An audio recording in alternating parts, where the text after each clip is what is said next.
kungene babigenjeje uyu Nkurunziza Bosco. Uyu Nkurunziza Bosco niwe yabikoze mu nyuma za gufashanya n'uyu ndiho ku bwayo Tite. Mutiro yabikoze gute uyu muri no misi kandi hariho abantu bagize iminsi bibwa mu buryo twari tumaze kuvuga ngaha inshuro nyinshi tuburira abantu. Aba bantu mu kwibwa basabwa bababwira abasuma bababwira yuko bagomba kubaronderera impapuro zo kwinjira mu bihugu vyo hanze zimwe bita visa. Ubu rero ibigize iminsi bihari barabasaba kandi bakabasaba amahera menshi, 2,000 vy'amadolari y'abanyamerika, 2,500 bitatu gushika kuri 4,500. Bakababwira yuko izi visa baza kuzibahera mu gihugu kimwe mu bihugu vyo muri kano karere, cyane cyane mu Buganda.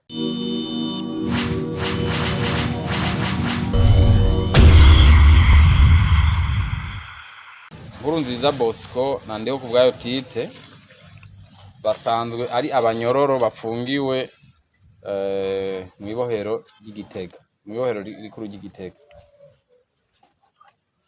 Bakaba barafashwe kucaha bakoze kwigenekerezo rya 10 Ruhuhuma uyu mwaka wa 2026 cyo kwiba bakoresheje uruyeri babishishije kuri telefone. Muti babigenza gute? Kungene babigenjeje uyu Nkurunziza Bosco niwe uyu Nkurunziza Bosco niwe yabikoze mu nyuma za gufashanya n'uyu ndiho ku bwayo Tite. Mutiro yabikoze gute uyu Nkurunziza Bosco? Avuga yuko afata inomero ya telefone yiyumviriye mu mutwe, agaca yandika muri telefone yiwe ahasanzwe yandika izindi nomero, hanyuma agaca araba yuko iyo nimero yoba ari umuntu asanzwe yari yarayishize kuri bwa buhinga bita WhatsApp. Asanze atari yarayishizeko ntibabigikunze, mugabo asanze yari yarayishizeko kuri ubwo buhinga bica bikunda, kuko acagerageza kuyinjiramwo mu guca nawe yugurura WhatsApp akoresheje iyo nimero. Hanyuma agacaza gutelefona umwe mwene ni telefone w'ukuri, amubwira ati jewe ndi umukozi wo muri Limitere, ati mbega ubona ivya Limitere bifata kuri iyi nimero aho uherereye, atuba hehe wewe? Akamwishura ati ni muri kano karere. Ati mbega ubona bifata? Amubwira ati ntibifata. Agaca amubwira ati rero ko bidafata hariho inimero ngira ndaguhe, ati uze guca uyindungikira. Iyo nimero gaca yimubwira, hanyuma gaca yimurungikira. Wa wundi wa musuma amaze kuyironka aca amubwira ati banza uzimye gatoyi telefone yiwawe. Wa musuma amaze kuyironka aca rero ayikoresha agaca yinjira muri ya telefone ya WhatsApp y'ukuri yumwe aja kuyibwa. Hanyuma rero aca atangura kuyikoresha atelefona abagenzi canke yandikira ubutumwa abagenzi bumwe mwene telefone w'ukuri ababwira ko ari we abasaba amafaranga. Ibiro bari babigize, yaciye atangura gusaba amafaranga muramu wa nyene telefone w'ukuri, kuko nyene telefone w'ukuri yari uwitwa Niyonkeza Jean Reno. Acatangura rero gusaba amafaranga muramu we uyu mwene telefone vy'ukuri. Yaramurungikiye rero bwa mbere 100 kuri Rimikash, ubwa kabiri amurungikira 200 kuri Rimikash, ubwa gatatu aca amusaba 500. Ibiro yabimurungikiye akoresheje inote, Bankobu inote, ariko aya ntiyashoboye kuyatora kuko mwene gusabwa amahera yahavuye amenya yuko atari wo mu muryango w'ukuri ariko arayamusaba. Aca rero aritura inzego, baca barakora amatohoza rero abona gufata abantu babiri, kubera kuko amafaranga amwe ayo yari yayarungikiye kuri iyi Bankobu Inoti yari iy'uwundi bakoranye yitwa Ndiho Kubwayo Tite, bakoranye ico caha nawe nyene urumva n'umunyororo bari kumwe hariya. Ibi rero birahanwa,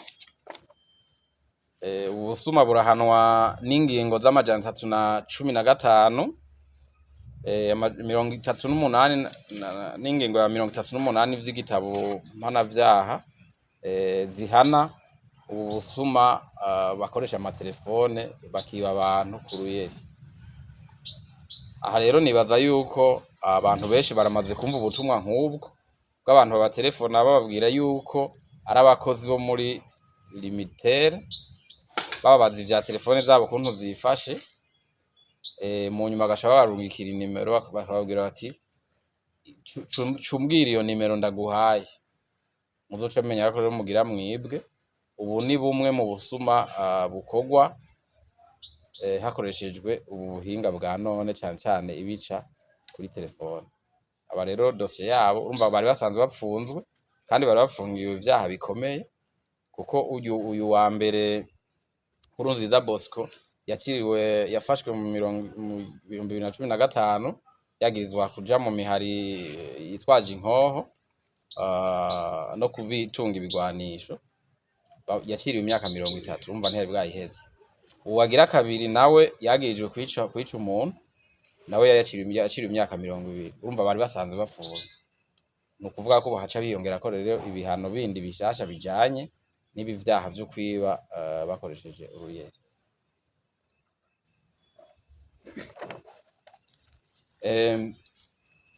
Muri no misi kandi hariho abantu bagize iminsi bibwa mu buryo twari tumaze kuvuga ngaha inshuro nyinshi tuburira abantu. Aba bantu mu kwibwa basabwa bababwira abasuma babwira yuko bagomba kubaronderera impapuro zo kwinjira mu bihugu vyo hanze zimwe bita visa. Ubu rero ibigize iminsi bihari barabasaba kandi bakabasaba amahera menshi, 2,000 vy'amadolari y'abanyamerika, 2,500 bitatu gushika kuri 4,500. Bakababwira yuko izi visa baza kuzibahera mu gihugu kimwe mu bihugu vyo muri kano karere, cyane cyane mu Buganda. Bagaca babwira ati rero ntushobora kuzironkera mu Burundi, sohoka uze udusange mu Buganda Kampala canke ahandi, niho bagushirira kwizo visa. Abibwa rero bamaze gutanga amafaranga barava ngaha bakagenda muri ivyo bihugu, kimwe muri bino bihugu vy'akarere. Bashitseyo bagaca babwira bati nimuzane impapuro zanyu z'inzira bita passport kugira babashiriremwo za visa. Bakazizana hama bagaca babashirira ko visa za magendo, kuko bavuye ino bababwiye yuko baca muri ivyo bihugu vyo muri ico gihugu nko mu Buganda kugira ngo bazoce batera babandanya baja muri ivyo bihugu vyo hanze, cyane cyane ibihugu vy'Iburaya. Ubu haharawe cyane ngo muri Georgia. Bamaze rero kubashirira ko izo visa zitari z'ukuri muri ama passport yabo, baranabaherekeza bakabajana ku kibuga c'indege cyo mu Buganda kugira ngo bababwira yuko bagira bagende muri vya bihugu vya Zaburaya n'ahandi vyo hanze bakoresheje izo visa. Hageze rero aho binjira, aho basuzumira impapuro bafise, baba babasezeye bo bataje, ko abazi neza ko baza guca bafata. Basuzumire baca basanga bafise iviza za magendo, bagaca babafata.